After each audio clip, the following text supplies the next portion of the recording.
this is just my update on the Mk2 TT and how it's been, and it's been pretty good. A lot's been done to it already.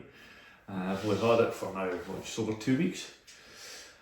So some faults I knew about already that I spoke about in the last video, one being the new lock barrel, which has been replaced, and the climate control unit, which just did have a faded button, but was a lot easier to replace the whole unit rather than try and remove a switch to switch it over.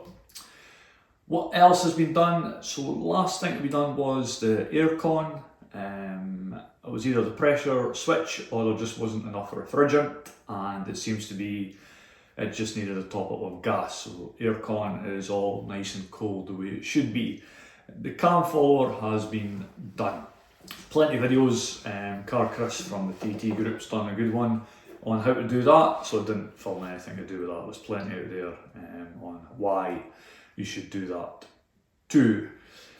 The rear lights as well was the other one. So the earth fault, again, Car Chris has done another good video. There is other ones as well if you want to have a look about. Just poor earth gives shorts and faults on your rear lights. Super common fault on the Mk2 TT. This weekend I replaced the front grille with a black honeycomb one. So pictures coming up now. All the front grills have been replaced, fog grills, front grille, black badges all round.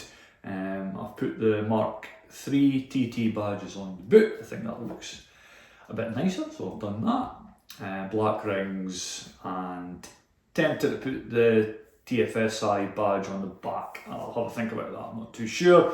And the S-Line badges on the side, obviously. And I think it looks quite nice.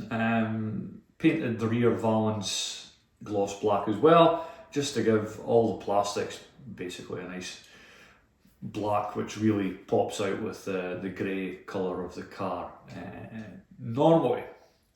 And last night I fixed the glove box fault, which is when you open it, it takes about 2 weeks to finally come down, and it usually does that sort of staggered approach as it comes down.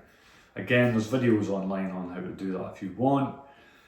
Now, a bit of grease in there and it just solves the problem, and I don't need to worry about that breaking and costing maybe £200 for a second-hand glove box. So what is still to be done on the car? Biggest one that has to be done is the thermostat seems to be stuck open. And again, this is meant to be a very common problem on the Mk2 TT. And it is not meant to be a fun job to do. I've watched a few videos on the 2 litre TFSI engine, and it seems to be a bit of a pig of a job to do. So I look forward to doing that. That'll be the next big one to do. And I'm going to do a full service on the car. It has been done recently, but with all my cars, I like to do it myself. I'm sure the garage has done it before. However, I like to use my own way of doing it, and I just know that it's been done, and I know the date it's been done. So that, to me, makes me feel better about the car. And you can't have too many oil changes, I suppose. And the major sort of, not major, but the next project for the car is going to be what induction kit I'm going to put on the car. Now, I'm not opposed to a standard airbox, and I'm sure the comments would agree. It probably is the best option for the car. It's what the manufacturer put in the car to make it more efficient. However, an induction kit, you get a bit of the turbo noise, and there maybe is an argument for if you could get the cold air to it or more air. There's your other argument: is it better to have more air or cold air? Probably both, obviously, if you can do it. With this engine, especially in the TT, there is a ram air kit that is specifically made for the TT, and I'll put a picture up now to show you that. Now they, at the time of this video, are coming in at around about £280 to £290. Now for me at the moment, that's a hell of a lot of money for what it is. You can get an equivalent ram air kit for about just over £100, which will get you all the pipe work and the cone filler. I happen to have a Pro-Ram nice cone filter anyway, so it really is just the plumbing part that I'm more interested in. And then I'm going to look at different options for a heat shield to try and protect the cone to keep the air as cool as possible, and looking at a new engine cover. Now, a lot of people put the TTS engine cover on it, and then you need to put the equivalent studs and that on it, and that could get quite pricey. I mean, quite pricey, probably well over £200 to do that for an engine cover. If that's what you want to spend on your car, absolutely 100%, that is fine, obviously.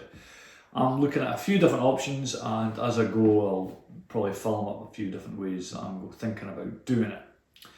An induction kit essentially is just the part to get the air into the engine. So it doesn't need to be that in depth and expensive, in my opinion. I'm sure again some people will disagree. If you're looking for big gains in stage 3, stage 2 possibly, then yeah, you're probably going to need something to get more air into the engine. But for me, I'm just looking for something that will look a bit nice in the engine bay and sort of fills that massive gap which is left behind on the TT version, where there's no battery case taking up some of the space. So that's what I'm going to be doing coming up. And please do comment if you think there's anything else that I should think about doing to my TT. But I am enjoying it, and I think it's looking pretty spot on at the moment. So let's see what happens next. Thanks for watching.